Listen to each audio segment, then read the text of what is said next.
우리 사랑하는 성도님들, 지난 한 주간 잘 지내셨습니까? 저희가 지난 월요일부터 시작해서 새벽 기도의 시간대 비롯해서 수요 기도회, 금요 기도회, 또 오늘은 이렇게 주일 낮까지 우리 성도들과 함께 모여서 예배당에서 대면 예배로 드릴 수 있게 됨을 감사하게 생각합니다. 또 오늘도 이렇게 각 가정에서 은혜로 함께 예배드리는 많은 가정들이 있어 하나님의 은혜 가운데 주의 뜻을 이루고 또 우리가 하나님을 경외하는 은총이 있게 됨을 감사하게 생각을 합니다. 우리 믿음의 사람은 하나님 앞에 예배드리고 예배드린 가운데 힘과 은혜를 얻고 그 힘으로 세상 속에 그리스도의 나라를 실현해 가는 사람들입니다. 사랑하는 성도님들에게 하나님의 은혜가 함께 하시기를 주님의 이름으로 축복합니다. 우리 성도님들 지난 한 주간 잘 지내셨습니까? 저도 이렇게 잘 지내고 건강하게 주일의 말씀을 전할 수 있어서 감사하게 생각합니다. 우리가 한 주간을 잘 지냈다는 것은 어려움이 없어서도 아니고 여러 가지 고통과 슬픔이 없어서도 아닙니다. 그 모든 인생의 애환이 있음에도 불구하고 그것을 하나님의 은혜로 소화해내고 그 소화한 것을 흡수해서 하나님의 은혜 가운데 힘과 능력을 삼아 주의 뜻을 이루기 때문입니다. 저도 늘 우리 성도님들이 기도해 주셔서 이렇게 건강하고 또 은혜를 이룰 수 있다라는 것에 대해서 참 감사하게 생각하고 있습니다. 오늘도 하나님의 은혜 백성으로서 우리의 삶의 모습을 살펴보려고 합니다. 삶이라는 것은 우리 삶 가운데 어려움이 없어서 편안한 것만은 아님을 우리는 잘 알고 있습니다. 이러저러한 애환이 있는데 그 가운데도 우리 인생을 바라보면 참 쉽지는 않은 생이다. 그러나 그럼에도 불구하고 우리 주님과 함께 은혜로 걸어가는 삶이다 라는 생각을 늘 하고는 합니다. 우리 어렸을 때부터 원하는 것을 하지 못했어요. 늘 놀고 싶을 때 놀지 못했고 또 우리는 해야 될 일을 하게 되었고 또 아이들 자라면서 원하는 학교에 가기 위해서 애를 써야 됐고 또 직장을 들어가야 되고 일을 해야 되고 또 가정을 이루어야 하고 자녀를 낳고 그들을 가르치는 과정 가운데서도 그게 모든 게 마음같이 안 되잖아요. 세상 천하 만물 다 내 마음대로 된다 해도 안 되는 것이 한 가지 있으면 자녀를 교육하는 것이라고 하잖아요. 제가 전에 우리 성도들에게 책을 사서 나눠드린 게 있는데 그 책 제목이 뭐냐 하면 자녀 하나 가르치는데 온 세상 지혜가 다 필요하다. 책 제목이 그랬어요. 그러면서 우리나라에 뭐 이런 옛날부터 있었던 그 아주 훌륭한 사람들, 그들이 자녀를 어떻게 이렇게 가르쳤나 하는 그 내용들이 있는데 모두가 다 쉽지 않았더라고요. 그래서 그와 같은 장면들을 보면서 느끼는 것이 뭐냐 하면 삶이라는 것은 참 그렇게 마음대로 되지는 않는다. 근데 마음대로 되지 않는다는 것이 우리들에게 늘 고통과 아픔만을 의미하지는 않는다라는 것을 느끼고는 했습니다. 여러분, 막상 그렇게 해서 우리가 40대가 되고 50대가 됐습니다. 좀 이제 마음 편히 살 수 있지 않는가라는 이런 생각을 하게 되지만 그러나 의외로 우리에게 남은 것은 그렇게 편안함만은 아닙니다. 나이 들어서 허덕거리고 살아야 하고 때로는 나이 들어서 남은 삶의 날들이 너무 부담스럽게 여겨지며 사라지는 대로 살지 뭐 하는 자조의 심정이 드는 때도 있습니다. 저는 제가 요즘 좀 편함을 느끼는 때가 있어요. 제가 이제 어느 날 뭐 저녁 늦게 되면 우리 그 목사님 보고 빨리 들어가라 그래요. 그러면서 나는 이제 애들도 다 커서 여기서 늦게까지 내가 책도 보고 내가 하고 싶은 일도 하고 내가 좀 늦게 들어가도 괜찮아. 근데 목사님들은 또 아이들 봐야 되니까 얼른 들어가. 제가 그렇게 얘기를 하거든요. 보니까 우리 부목사님들보다는 내가 편한 게 요즘은 꽤 많은 것 같아. 저는 가서 뭐 애들 이렇게 돌봐주지 않아도 이제 뭐 제 몸 하나만 관수하면 되니까 저는 뭐 늦게까지 무슨 일을 해도 되고 뭘 해도 되고 그러니까 아주 편한 것은 있더라고요. 근데 그럼에도 불구하고 우리 삶의 짐은 여전히 떨어지지 않는 것 같아요.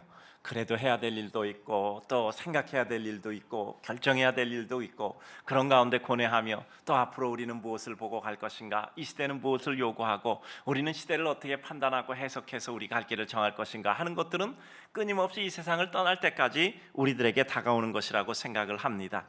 모세는 우리 인생을 살아오면서 자랑할 것은 수고와 슬픔뿐이라고 했어요. 나 이런 수고했어, 나 이런 슬픔을 넘어왔어, 그런 가운데도 하나님의 은혜 가운데 이렇게 굳건하게 견디게 해주셨어 하는 것들이 우리들에게 있어서 말하자면 삶의 훈장 같은 자랑거리라고 생각할 수 있을 것입니다. 젊었을 때는 젊었을 때 애환이 있고, 여러분 애들 걱정할 거 없죠? 너 부모가 밥 해주고 부모가 옷 입혀주고 부모가 용돈 주고 하는데 네가 뭔 고생이야? 아니요, 애들은 그 나름대로 정말 고민할 게 너무너무 많은 거예요. 애들은 부모가 느끼는 것만큼 그 아이들의 삶에 있어서는 온 우주가 다 괴로울 수가 있어요. 그렇기 때문에 우리 인생 자체가 쉽지가 않다는 것입니다. 그런데 이와 같이 모세가 고백한 것처럼 인생의 자랑은 수고와 슬픔뿐이지만, 우리는 그 가운데 우리가 예수 그리스도를 믿는 사람으로 이런 어려움과 고통이 있을 때 어떻게 그것을 해결해서 그것을 하나님의 기쁨과 은혜의 축복으로 누릴 수 있는가 하는 것이죠. 제가 자주 말씀드리는 대로 소화해서 그것을 흡수해내는 거란 말이에요. 이게 은혜의 능력이잖아요. 그 어떤 거친 음식도 잘 맛있게 먹어서 소화해내서 그것을 몸에 유익하게 흡수해낸다면, 우리는 소재가 문제가 아니라 그 소재를 어떻게 다루어서 형상화시켜 작품으로 만들까 하는 이와 같은 예술적 능력이겠죠. 우리의 삶 가운데 하나님의 은혜를 생각합니다. 우리는 그래서 무거운 짐 지고 힘들게 살아가는 인생 같지만, 그것을 어떻게 하나님의 은혜 가운데 잘 다루어서 은혜로 만들어 가는가 하는 것이 우리 삶의 일입니다. 오늘 본문은 우리에게 잘 알려진 내용이지만, 어려운 일이 있을 때 어떻게 그 일을 해결하여 하나님의 은혜를 이루는가라는 것을 잘 보여주는 면목이 있습니다. 오늘 성경 내용은 이렇습니다. 벙어리 귀신 들린 아들을 데리고 한 아버지가 주님께 왔어요. 예수님께 말씀드립니다. 예수님, 정말 내 아들이 이렇게 고통스럽습니다. 그런데 정말 내 아들에게서 귀신이 나가기를 소원하는데, 예수님의 제자들이 능력과 은혜를 이루고 있어서 그들에 가서 이렇게 해결해 주십시오, 낫게 해 주십시오 부탁드렸는데 낫지 못했습니다. 그래서 예수님께 왔습니다. 정말 불쌍히 여겨 주십시오 그랬더니 예수님께서 데리고 오라. 아들 데리고 오니까 굴르기도 하고 거품을 물고 이와 같이 고통스러운 모습을 지어 보이고 있는 것입니다. 언제부터 이렇게 됐느냐? 어릴 적부터 이렇게 됐습니다. 아버지가 얘기합니다. 귀신이 저를 죽이려고 물과 불에 던졌습니다. 자주 그랬습니다. 하실 수 있거든 좀 낫게 해주세요. 주님이 말씀합니다. 할 수 있거든이 무슨 말이냐? 믿는 자에게는 능치 못할 일이 없느니라. 이 아버지가 이렇게 소리를 지릅니다. 가로되 내가 믿나이다. 나의 믿음 없는 것을 도와주소서. 그랬더니 예수님께서 귀신을 꾸짖어 쫓아서 나가게 하십니다. 그리고 다시 들어오지 말라 명하십니다. 아이가 경련을 일으키고 죽은 것 같이 되니 사람들은 죽었다 말하지만, 예수님은 그 아이의 손을 잡아서 일으켜 세우십니다. 아이가 일어납니다. 제자들이 의아해서 묻습니다. 예수님, 우리는 왜 귀신을 쫓지 못했습니까? 예수님 말씀하십니다. 기도 외에는 이와 같은 유가 날 수 없느니라. 이 가상이 오늘 본문 사건의 내용입니다. 이 내용 속에서 우리는 어떻게 삶의 곤고와 어려움을 겪고 있는 인생들로서 어떻게 믿음으로 그 어려움과 삶의 장면들을 해결해 나가는가 하는 것을 살펴보려고 합니다. 우리 성도의 삶이라는 것도 결국 어려움을 극복하는 삶이고, 믿음으로 해결하여 은혜 자리에 이르는 것입니다. 우리들에게 소재는 누구나 다양해요. 기쁨, 슬픔, 눈물, 아픔, 감격, 그 모든 것이 우리들에게 순간순간에 우리 손에 들려지는 소재여 재료입니다. 그것을 어떻게 우리는 하나님 앞에 잘 다듬어서 어떻게 하나님의 은혜로 이루어 가는가 하는 것이죠. 먼저 생각해 봅니다. 믿음의 백성은 아무도 해결할 수 없는 어려움을 주님은 해결할 수 있다는 믿음의 기대로 주님 앞에 나아옴이 해결과 극복의 시작입니다. 오늘 성경에 나오는 이 정말 귀신 들려 고통당하는 아이 아버지, 가진 일을 다 해봤습니다. 스스로도 노력하고 애써봤어요. 그러나 그 모든 것이 한계에 부닥쳤을 때 주님 앞에 나왔을 것입니다. 이때 우리는 주님 앞에 부끄러워할 것이 없습니다. 왜냐하면 주님은 우리의 모든 모습을 다 알고 계세요. 우리가 초조하고 우리가 힘들 때가 언제냐면, 나의 부끄러움과 나의 허점과 약점을 감추고 싶어 할 때예요. 이거 드러내지 말아야지 하고 감추고 있을 때는 모든 게 참 힘들고 어려워요. 근데 어느 날 그냥 다 드러나 버렸어요. 아, 이게 내 모습이야. 다 드러나 버렸단 말이야. 창피할 것도 없고 이미 창피하면 다 당했으니까. 그리고 여러 가지 모든 것들에 대해서 가리울 것도 없어요. 그때 우리는 부끄럽고 창피도 하지만, 그러나 그때 자유로워지는 것입니다. 주님께서 우리들에게 때로는 이렇게 무장해제시킬 때가 있습니다. 그것은 우리들에게 자유를 주시기 때문이죠. 이런 말씀합니다. 어려운 사람에게 아주 낮아질 바에는 확실하게 더 낮아질 바 없도록 확실하게 낮아지는 게 더 빨리 어려움을 해결합니다. 그래요.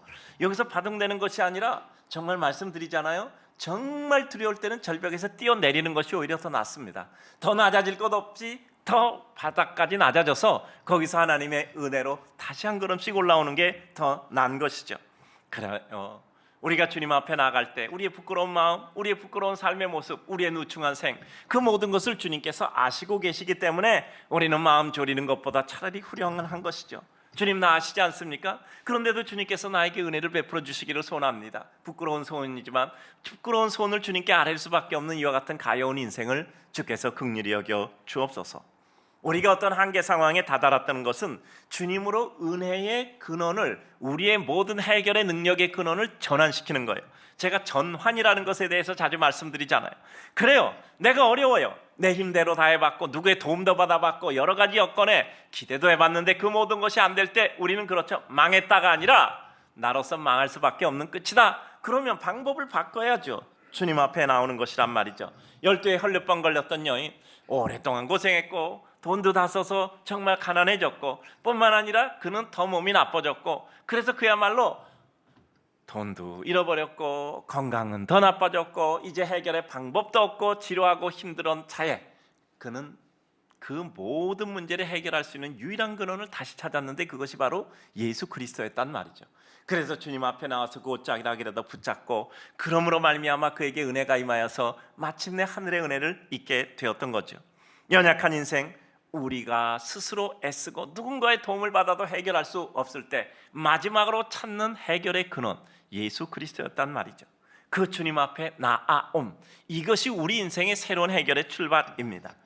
예수님의 제자들에게도 부탁했으나 이루지 못했어요. 때로는 우리가 간절히 구했음에도 불구하고 이루지 못할 때가 있습니다. 얘들이 예수님의 제자에게 구한 것이 아니잖아요. 예수님께서 제자들에게 능력을 주셨으니 그 예수님을 바라보고 제자들에게 이와 같이 간절히 구했던 것입니다. 우리가 무엇인가 수고하고 애썼고 야, 이것이 정말 나의 문제 해결의 근원이다 생각하고 우리는 수많은 것을 찾아 헤매고 또 시도하고 애를 씁니다. 아니 그렇게라도 버둥거리지 못하면 우리는 살 수도 없어요. 숨 쉴 수도 없어요. 뭐라도 해야 우리는 살 수 있잖아요. 뭐라도 해야 숨 쉴 수 있잖아요. 그렇지 않으면 숨이 막혀서 살 수가 없단 말이에요. 근데도 안 되는 거예요. 그러나 이 실패를 실패로 끝나지 않고 엎어진 자리에서 다시 일어나 주님 앞에 다시 가는 것이 인생의 해결의 과정입니다. 이제까지 우리가 실패했고 어렵다는 것은 승리에 이르는 과정일 뿐이며 승리에 이르는 길잡이였을 뿐입니다. 여러분, 세례 요한은 예수님이 아니었습니다. 그런데 세례 요한을 통해서 예수님의 길을 예비케 하심으로 말미암아 인생이 예수님을 만난 거예요. 우리 인생의 실패를 세례 요한이라고 한번 봅시다. 그 인생의 실패가 나의 문제를 해결해 주지 않았지만 인생의 실패가 나로 하여금 예수님께 눈을 돌리게 하였고 그것을 통해서 하나님의 능력과 은혜를 구하게 했다면 우리 인생의 실패가 세례 요한쯤 되지 않겠는가 생각해 봅니다. 우리 과정의 실패는 결국 결과에 이르는 승리를 주시는 하나님의 은혜의 방편임을 우리는 늘 생각하게 됩니다. 인생 모든 게 잘 되면 결국 하나님 앞에 나오지 않아요. 그러니까 인생에 잘 되다가도 어려움이 있을 때 인생은 자기 자신의 허물을 깨닫고 다시 하나님께 오게 되는 거죠. 우리 인생에 아주 중요한 것, 제가 늘 총량의 법칙이라고 말씀드리잖아요. 우리들에게 모든 인생은 총량의 법칙이란 말이에요. 뭐죠? 기쁨의 잔이 차면 슬픔의 잔이 또 그 다음에 채워지게 돼 있어요. 인생은 기쁨을 이만큼 드렸으면 그만큼 양의 또 슬픔을 드릴 수밖에 없어요. 이것이 뭐죠? 자연의 대자연의 섭리, 순환을 통해서 균형을 일으키는 거란 말이죠. 그러니까 우리 인생에는 어차피 인생은 순환돼요. 순환을 통해서 균형을 이룬단 말이에요. 그만큼 슬펐으면 이렇게 요청하셔도 돼요. 하나님, 제가 이만큼 슬펐는데 하나님께서 그 슬픔의 잔이 채워진 만큼 기쁨의 잔을 채워주실 줄 믿습니다. 기대하겠습니다 하고 하나님 바라보는 것, 우리는 하나님께 대해서 처연한 인생의 정직한 소원임을 우리는 알 수 있게 되는 것입니다. 그래요, 우리 인생에 결국 어려움이 있었다면 기쁨 주실 것을 믿고 우리는 그 문제 해결의 근원을, 동력의 공급선을 주님으로 전환해 가는 것이죠. 우리는 어떤 경우도 다음 단계로 나아가야 합니다. 일이 잘 돼도 일이 안 돼도 다음 단계로 나가야 합니다. 잘 되면 더 잘 되는 것을 향하여, 안 되면 될 수밖에 없는 일을 찾아가야 합니다. 우리 성도들에게 늘 말씀드립니다. 우리는 표대를 향해 달려가는 사람들이에요. 우리 성도들 중에 모든 것이 다 잘 되는 분들보다는 사실 잘 되지 못하는 분들이 더 많습니다. 그런데 그 잘 되지 않는 것이 반드시 우리의 끝이고 인생의 실패는 아님을 우리는 또한 알고 있습니다. 소망을 주님께 두고 있기 때문에 결국 우리는 소망을 이룰 것을 우리는 믿습니다. 그러나 오늘 아이의 아버지는 그래서 그의 삶 가운데 그렇게 애타게 주님을 바라는 심정으로 제자들에게 갔다가 해결되지 않아도 실망하지 않고 또 주님께 나와서 간구하고 있는 겁니다. 우리가 실망하지 않고 주님 앞에 올 때 결국 문제 해결을 이루게 되는 것이죠.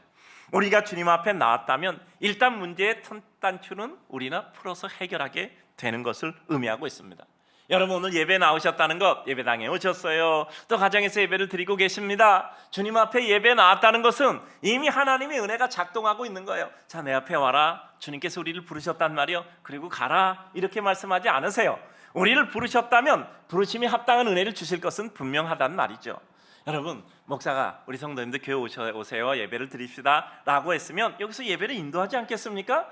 예배를 드립시다 하고 불러놓고 그냥 오늘 갑시다 이렇게 하지는 않는단 말이야. 주님이 우리를 기도의 자리에 오게 하셨다면, 기도하게 하셨다면 뭔가 기도하게 하시는 하나님의 뜻이 있을 거 아니에요. 내가 주님을 바라보게 하셨다면 하나님이 우리를 바라보게 하신 하나님의 의도가 계시지 않겠습니까? 언제나 우리는 한번 내 마음뿐 아니라 하나님의 마음을 살펴볼 필요가 있어요. 나에게 고통 주신다면 왜 고통을 주실까? 나에게 이런 어려움을 주시면 왜 어려움을 주실까? 나는 그럼 하나님의 마음을 헤아리면 어떻게 해야 될까를 생각하는 것이 믿음의 백성의 모습이지요. 이 세상의 모든 것 다 불타버린 것 같아서 없어진 것 같아도 그래도 불구하고 새로운 이와 같은 순이 돋는 것을 우리는 보게 됩니다.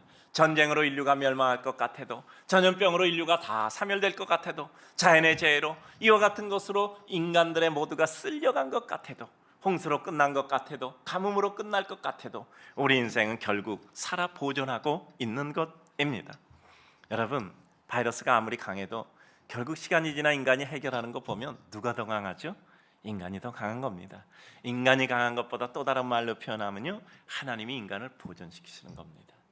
여러분, 우리가 그 어떤 것에 쓸려 나갈 것 같은, 그래서 무엇인가 꽉 잡고 있는 것 같아도 그래도 주님께서 우리들에게 은혜와 능력과 영광을 베풀어 주시는 것이죠. 자, 그다음 우리의 어려움을 극복하는 주님의 해결 방법은 단순히 그 문제나 상황만을 해결해 주심으로 끝나지 않고 문제를 해결할 믿음을 주신 후에 그 문제를 해결해 주시는 거예요. 늘 말씀드린 대로 믿음 선결, 삶의 실제 후결. 그러니까 우리들에게 있어서 하나님이 하시는 은혜의 방법, 주님이 하시는 은혜의 방법은 먼저 우리에게 어려움이 있어서 거기 매몰될 때 우리에게 믿음을 주셔서 믿음으로 그 문제를 바라보고 해결할 마음의 용기와 힘을 주신 후에 믿음으로 하나님께 간구하여 하나님께 대한 은혜 확신을 이룬 후에 그 다음에 문제를 해결해 주십니다. 그러면 그 다음에 어려움이 있을 때도 같은 길을 걷게 돼요. 주님은 우리에게 구조를 만들어 주시는 분이에요. 여러분, 우리가 아이들 가르칠 때도 그렇잖아요. 어떤 것을 해결하게 할 때 해결할 구조를 가르치잖아요. 그렇잖아요. 우리들의 삶 가운데 일회용으로 같이 짜지지 않고 구조를 해결해 주신단 말이에요. 제가 말씀드리죠. 한 번 하면 능력이다. 한 번 하면 능력이에요. 그걸 한 번 하면 잘해요. 근데 거기에 반드시 전제 조건이 있다 그랬죠. 과정을 포함한 한 번이어야 돼요. 그러니까 어떤 일을 이루는데 그냥 그거 누가 갖다 줘서 선물 줘서 아니면 뽑기 뽑아서 그 한 번 이룬 것이 아니라 그것을 힘들게 애써서 그것을 이루었어. 이 과정을 포함한 한 번의 해결은 과정을 통해서 그에게 능력과 구조가 생겨서 다음에는 같은 일을 반복 재생산할 수 있어요.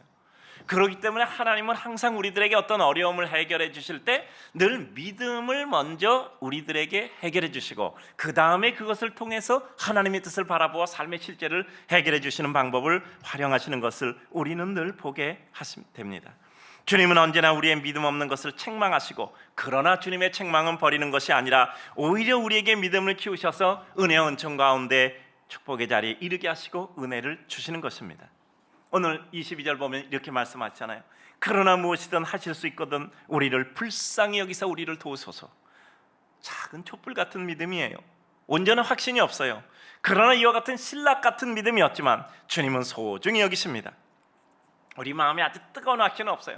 그러나 주님 앞에 나가면 뭔가 해결할 수 있을지도 몰라. 이게 믿음의 시초란 말이에요. 그거 작은 믿음이라고 무시할 수가 없어요. 주님께서 그 마음에 이와 같은 소원을 주신 거예요. 그래서 주님 앞에 나와서 주님과 은혜 가운데 동행하고 기도하고 또 풀어지고 고풀어지고 일어나다 보면 우리 마음속에 이와 같은 든든한 믿음의 역사가 있단 말이죠. 정말 믿음의 산전수전을 겪어가면서 우리는 하나님의 은혜 가운데 믿음이 굳건해지는 겁니다. 시련을 겪지 않는 믿음, 아무리 잘 돼도 한순간에 날아갈 수 있어요. 우리는 시련을 겪으며 하나님의 은혜 가운데 굳건해지며 하나님의 능력 가운데 주의 역사를 이루게 되는 것입니다. 할 수 있거든이 무슨 말이냐? 믿는 자에게는 능치 못할 일이 없느니라 주님께서 23절에 말씀하시죠. 여러분, 그래요. 우리는 하나님 앞에 끝까지 주를 바라보는 겁니다. 우리 예배당 짓는데요. 예배당 짓는데 거기 머릿돌이라고 쓰잖아요. 몇년 몇월 가서 그 이제 뭐 예배당 짓는 날이나 그런 거, 혹은 뭐 창립 기념이란 듣겠죠. 근데 제가 그 머릿돌이라고 씁니다. 반드시 단어 한 가지를 제가 이번에 넣기로 작정하고 그렇게 얘기해놨어요. 뭐라고 쓸 것 같아요? 우리 잘 알잖아. 거기다 끝까지라고 제가 머릿돌 그 밑에 써붙이려고 그래요. 끝까지. 우리 교회는 끝까지야. 끝까지야. 끝까지란 말이야. 우리가 한번 끝까지 해보자고. 기도를 해도 끝까지. 언제가 끝까지? 하늘나라 갈 때까지. 그래요. 마음에 소원이 있어도 끝까지. 노력하고 애를 써도 끝까지. 사랑을 해도 끝까지. 신뢰를 해도 끝까지. 우리가 서로에 대한 무엇인가 수고와 애씀을 이루려고 해도 끝까지 한번 해보자. 늘 말씀드리잖아요. 살아가면서 이상한 게 그렇게 애쓰고 살았는데 내가 꿈꾸던 삶과 나의 현재 삶은, 그럼 노력한 만큼은 가까워져야 되잖아. 우리 삶이 노력한 만큼은 한 걸음이라도 더 가야 되잖아요. 계단을 올라갔으면 정말 100계단이 있으면 10계단이라도 올라가야 되잖아. 근데 이상하게 살아가면서 참 우리가 느끼게 되는 것은, 야, 내가 꿈꾸던 삶과 나의 현실은 점점 멀어지는 것 같아. 점점 멀어지. 이게 우리 삶의 현실이란 말이야. 그러면 거기서 우리는 문제를 어떻게 해야죠? 내가 지금 바라보는 것이, 내가 해석하는 것이 정당한가? 우리는 거기서 해석의 문제가 나온단 말이야. 나는 내 꿈과 내 삶이 점점 멀어졌다고 생각하는데 이게 바로 정당한 해석인가? 우리는 거기서부터 생각하는 거죠. 우리 모든 문제의 해결은 바른 해석법에서부터 시작된단 말이에요. 그래서 우리는 거기서 생각합니다. 아, 그래? 내가 지금 점점 멀어진 것 같고 내가 원하는 일을, 하나님께 기도한 일을 이루기에는 내 삶과 너무 차이가 있는 것 같은데 과연 내가 생각하는 그와 같은 것이 내가 바로 보고 있는가 생각하고 하나님께 더 기도하다 보면 우리는 또 다른 길을 찾게 되는 거예요. 아, 그렇구나. 내가 무너진 것 같고 내가 왜소한 것 같고 그러나 내가 부족한 것 같지만 어느새 나도 모르게 나는 하나님의 끈을 더 굳게 잡고 있구나. 내가 내 삶에 보이는 현실로서 내 문제를 해결할 수 없는 것 같아서 나는 그것은 비록 왜소하지만 나는 하나님께 대한 더 굳은 믿음을 나는 가지고 있구나 라는 마음을 가지고 하나님께 기도하다 보면요, 여러분, 우리 한번 시험해 봅시다. 이거에 대해서는 시험해 보자고요. 여기서 끝까지 시험해 보자고요. 어느 날 우리들에게 놀랄 만한 순간이 우리에게 올 겁니다. 야, 내가 여기까지 왔네. 내가 여기까지 왔네. 내가 기도하던 그 자리까지 왔네. 도저히 계산상으로 안 돼요. 근데 어느 날 우리의 힘이 지날 때 하나님께서 천사의 날개 위에 우리를 태워서 갈 곳까지 데려가신단 말이에요. 거기까지는 기어가든지 빡빡 기어가든지 굴러가든지 우리는 거기까지는 가야 돼요. 하나님이 거기까지 오라고 하시고 거기서 기다리고 계시거든요. 그래서 우리는 하나님 앞에 끝까지 기도하는 겁니다. 끝까지 꿈을 버리지 않는 거예요. 끝까지 수고하고 애쓰는 거예요. 끝까지 참고 견디는 거예요. 늘 말씀드리잖아요. 힘을 더 쓰고 시간을 더 쓰고 방법을 개선하고 더 많이 기도하고 그래도 안 될 때 마지막 하는 거기 뭐라고요? 인내하며 기다리는 거예요. 하나님의 뜻을 이루는 모든 것 가운데 가장 마지막 전가의 보도가 뭐죠? 인내하며 하나님께 기다리는 거예요. 끝까지 기다리는 거예요. 믿음을 가지고 하나님을 끝까지 바라보고 신앙하며 하나님 앞에 기도하며 가는 것이란 말이죠. 그것을 통해 하나님께서 이루잖아요. 모세가 광야에서 40년 기다렸고 광야를 건너가는데도 40년 걸렸어요. 그런데 그 40년, 80년의 세월이 흘렀잖아요. 그런데도 불구하고 모세는 가나안에 들어가지 못했잖아요. 근데 나중에 보니까 그 가나안에 들어가지 못한 게 모세의 최고의 영화로움이었단 말이에요. 우리 인생이라는 것은 순간의 상황을 보아서, 순간에 눈앞에 어른거리는 현상을 보아서 나를 해석할 수는 없어요. 어느 하나님의 뜻 가운데 나를 바라보니 아, 이것이 나의 최고의 영광이었구나라는 것을 깨닫게 될 때가 온단 말이죠. 그래서 우리는 끝까지 주님 앞에 기도하는 것입니다. 주님, 우리에게 힘을 주세요. 상한 갈 때 꺾지 않고 꺼져가는 심지를 끄지 않습니다. 주님 바라보고 고통당하는 자들, 결국 주님께서 그냥 방치하지 않습니다. 주님은 우리 시간대에 있어서 항상 믿음의 말씀으로 우리들에게 확신을 주십니다. 할 수 있거든요. 무슨 말이냐? 믿는 자에게는 능치 못할 일이 없느니라. 이것은 우리들에게 있어서 그냥 어떤 적극적 사고방식 정도가 아니라 정말 하나님을 믿는 믿음의 백성으로서 우리 삶이 하나님을 향하여 늘 뜨거운 마음과 심정으로 우리 삶을 일깨워 갈 수 있는 힘이 되는 것입니다. 내 힘이 아니라 주님의 힘으로, 내 외부 환경이 아니라 주님의 능력으로 믿음은 바른 상황 판단이라고 말씀드렸어요. 물론 내가 잘못해서 어떤 여러 가지 어려움을 겪을 것입니다. 그러나 주님은 우리의 부족까지 수습하셔서 어떻게 해서든 그것을 최선의 길이 되게 하는 겁니다. 주님은 우등생만 좋아하지 않으세요. 부족하고 정말 지지려도 못난 사람들까지도 주님께서는 끝까지 품어 가신단 말이죠. 예수님이 마지막 십자가에 못 박힐 때 그 한편 강도, 십자가 옆에서 죽어가는 그 사람까지도 마지막까지 오늘 네가 나와 함께 낙원에 있으리라 구조하시는 하나님이란 말이에요. 주님 앞에 나는 누추해서 못 가는 게 아니란 말이죠. 내 능력 때문에, 나의 발음 때문에 주님께서 나를 구원해 주시는 것이 아니라 주님의 자비하심과 긍휼 때문에 우리를 구원해 주시는 거예요.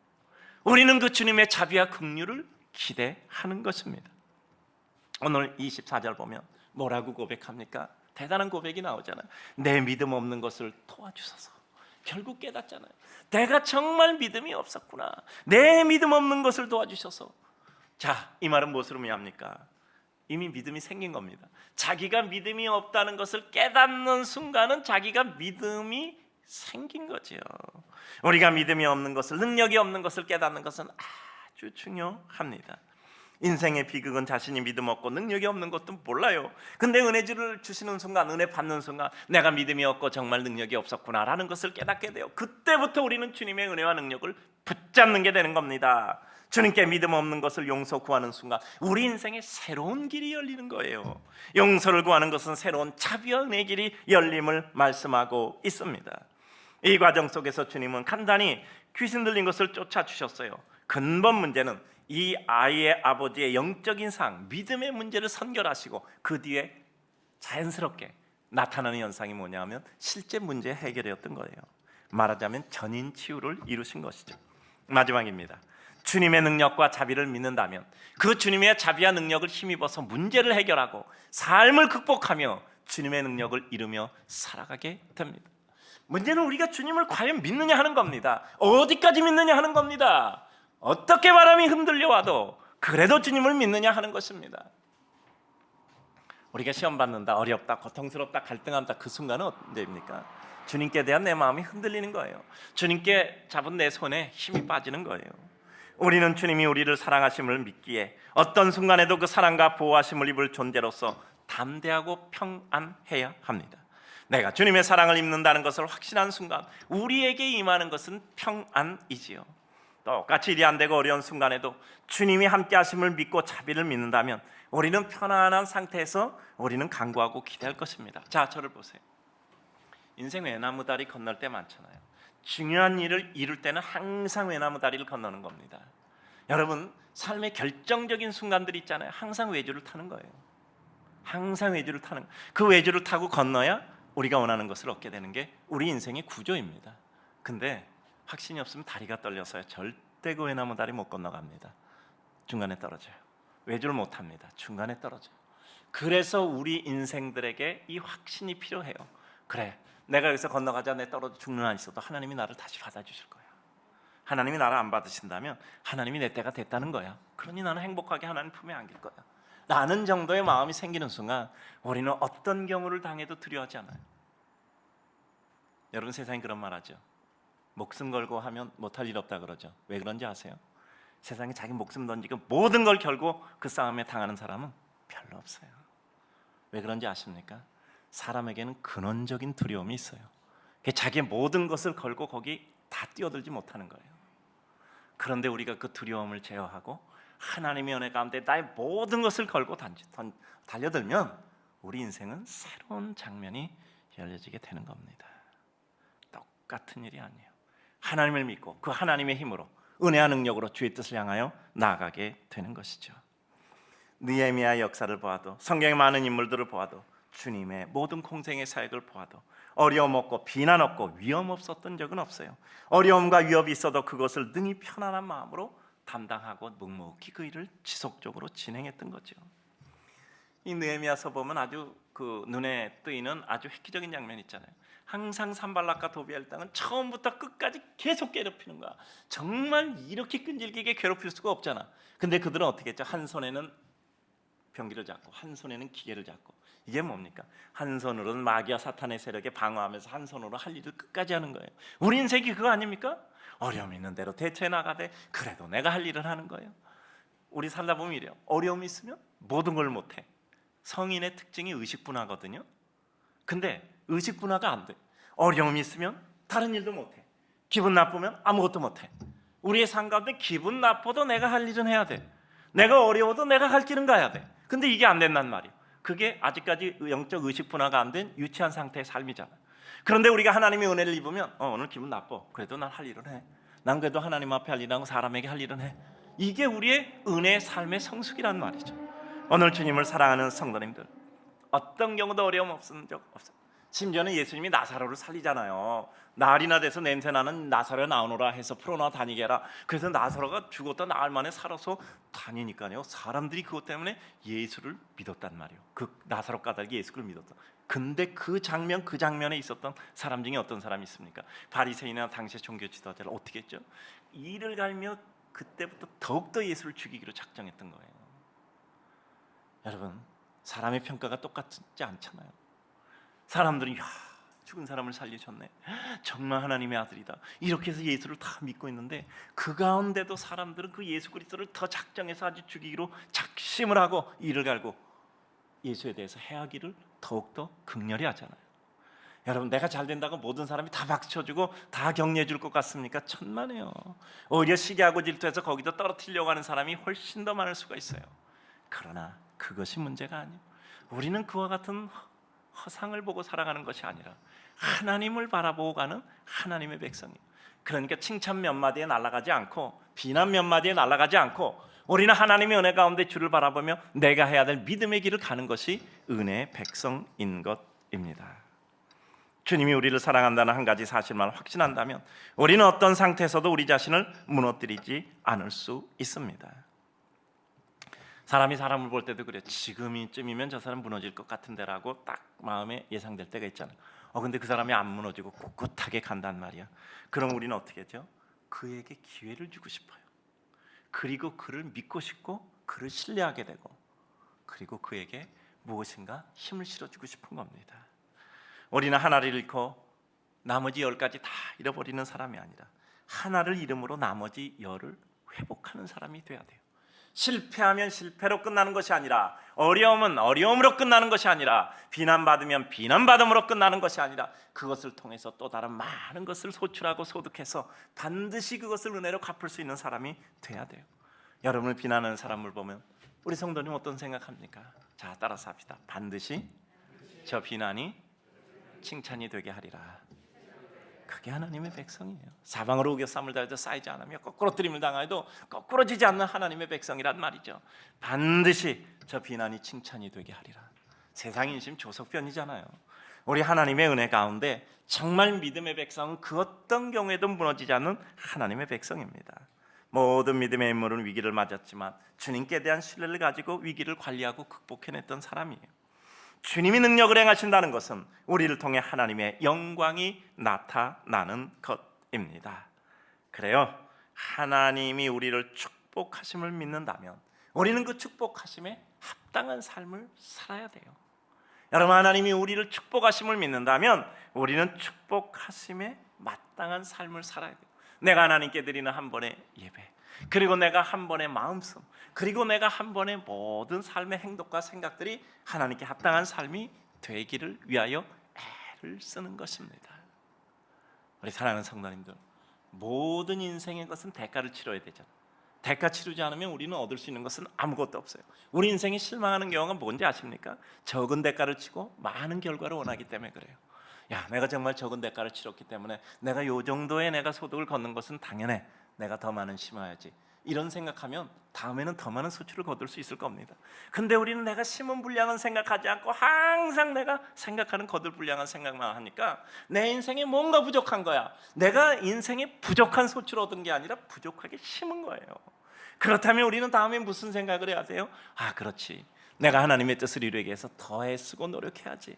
그리고 내 능력이 안 되니 하나님께서 은혜 주시기를 간구해서 내 부족한 능력 위에 하나님의 능력으로 심어야지. 이런 생각을 가질 때 우리에게 다음의 세계가 열려지게 되는 것이죠. 결국 우리는 우리가 하나님의 영광을 드러낼 사람이라는 것을 알고 우리 자신을 관리해야 한단 말이죠.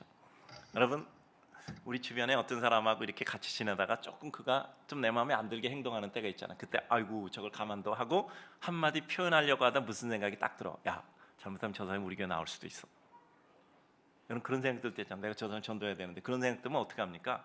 마음이 속이 상하다가도 어떻게 또 좋아하는 얼굴로 아주 그냥 가면을 쓰고 아주 웃잖아요. 그 이중성 아니라 성숙성이라고 얘기하는 거예요. 그런 가면을 쓰고 웃는 것은 이중성이라고 얘기하지 않아요. 성숙성이라고 얘기하는 거예요. 이게 뭔지 압니까? 사람은 목표가 있으면 자기의 생각을 바꾸는 겁니다. 목표가 확실하면요 어떤 순간에도 자기 마음을 관리하는 거예요. 그래서 우리에게 확고한 목표가 삶을 바꾸는 거예요. 기분 나쁜 것도 참을 수 있고요, 마음에 안 드는 것도 좋아할 수 있고요, 그리고 인내할 수도 있는 겁니다. 그래서 우리의 삶이라는 것은 하나님의 은혜가 우리를 이끌어갈 때 우리 인생이 달라지는 것입니다. 우리는 하나님의 적극적인 협력자가 되기 위해서 하나님의 마음과 뜻을 알아야 하고 내가 해야 될 일을 알고 그 일을 잘 감당할 능력과 마음을 준비해야 합니다. 그래요. 무엇인가 하려면 준비해야 되잖아요. 저는 이번에 우리 예배당 짓는 거 참 감사한 것 같아요. 여러분 혹시 걱정하셨을지 모르겠어요. 야, 이런 코로나 중에서도 저 예배당 짓는 거 혹시 어려움 없을까? 여러분 2년 동안 어렵다는 말 한마디도 안 했죠. 어렵지 않았기 때문에. 어려운 적이 없으니까 어렵다는 얘기를 한 적 없는 거죠. 왜냐하면 우리 성도들이 미리미리 준비하고 미리미리 기도하고 그리고 미리미리 하나님 앞에 마음 다하여 수고했기 때문에 어려울 게 없잖아. 그렇잖아요. 우리 삶도 마찬가지잖아요. 우리 삶에 하나님의 은혜를 바라보며 수고하고 애쓰는 이와 같은 삶이 있다면 어느 날 어려움을 하나님의 은혜 가운데 수년이 지나가게 될 것입니다. 우리 어려움이 때 하나님의 백성을 우뚝 설 수 있는 기회가 되겠지요. 주님은 그 백성을 통해서 주님의 뜻과 능력을 행하시는 경우가 많습니다. 우리 역시 삶의 현장에서 내가 주님의 능력을 이루는 주님의 도구다 생각하고 준비해야 되며 하나님의 영광을 이루신다면 그 영광을 선포하기 위해서 내가 나로서 무엇을 준비해야 될까를 생각하고 미리 준비하는 겁니다. 우리가 좋아하는 말 있잖아요. 준비하면 준비한 것이 필요 없어지게 돼요. 왜냐하면 준비하는 과정 속에 능력이 배양돼서 내가 하려고 했던 일에 대한 어려움이 이미 나에게 어려움도 아니야. 내가 너무 수준이 높아져서. 그리고 준비하지 않으면 준비하지 않은 것을 후회하게 돼요. 그때 내가 이렇게 했어야 되는데. 그러나 인생은 그때는 이미 시간이 늦잖아요. 주님은 언제나 우리에게 새로운 기쁨 주심을 기대하고 사는 것입니다. 오늘 말씀을 정리합니다. 우리 성도님들, 혹 어려움이 계시다면 혹시 내 자신에게 문제가 있어 주님이 지금 그것을 해결하실 때까지 기다리고 계신 것이 아닌가 생각해서 자신을 돌아볼 것입니다. 그래요. 내게 어려움이 있다면 하나님께서 내 스스로의 어려움을 좀 해결해서 잘 정리할 때까지 기다리시는 것은 아닌가 생각하고 나 자신을 돌아보며 그 어려움을 해결해 놓는 거예요. 그때는 하나님의 은혜의 해가 우리에게 다시 들어오게 되는 것입니다. 믿음은 계획이고 실행이고 진행이고 인내이고 끝까지 이룸입니다. 새로운 목표를 향해 또 나아감입니다. 그리고 반복을 통해 하나님의 위대한 역사를 이루는 거예요. 자, 우리 저기 쓰인 거 우리 한번 읽어봅시다. 시작. 믿음은 계획이고 실행이고 진행이고 인내이고 끝까지 이룸입니다. 새로운 목표를 향해 또 나아감이며 그러한 반복을 통해 하나님의 위대한 역사를 이룰 것입니다. 우리 사랑하는 성도님들, 믿음의 큰 은혜와 능력이 사랑하는 성도들에게 임하시기를 주님의 이름으로 축복합니다.